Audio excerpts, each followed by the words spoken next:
Information des dernières minutes, ça sent pas bon. Information des dernières minutes, ça sent pas bon.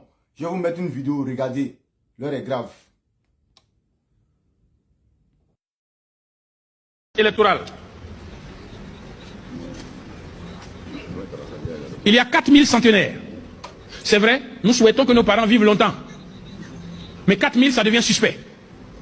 Et nous en avons fait la vérification. J'ai diligenté des enquêtes sur 20 cas. Les 20 cas se sont révélés frauduleux. Des inscriptions multiples. 500 inscriptions multiples. Des personnes. Même photographie. Même filiation.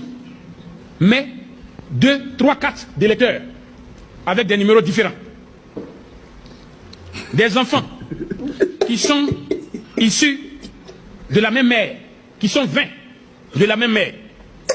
Ils sont 760 000 suspects, forcément frauduleux. Des mères ayant plus de 20 enfants.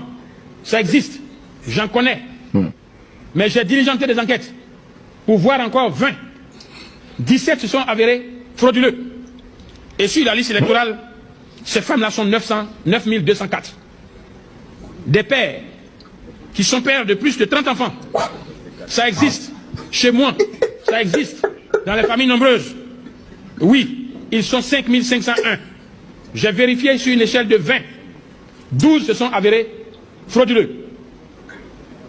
Des enfants ayant un père, ayant 30 enfants. Ces enfants-là sont 644 823. Ce n'est pas possible. J'en ai vérifié une centaine. Sur la centaine, 97,8% frauduleux. Des électeurs de mères inconnues. Le nom n'apparaît pas ou le prénom. Ils sont 93 428. Des électeurs de pères inconnus. Sur la liste électorale définitive de 2023, à laquelle on va adjoindre ceux qui vont être pris cette année. Des électeurs de pères inconnus. 23 000. Le nom du père et de la mère inconnus. 355 785 personnes.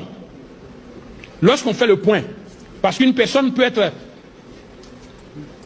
accolée de plusieurs anomalies. 1 898 145 personnes sur la liste électorale sont sous anomalie. Sont sous anomalie. Je veux encore dire, nous continuons et je continue mes investigations. Les registres de l'état civil de la zone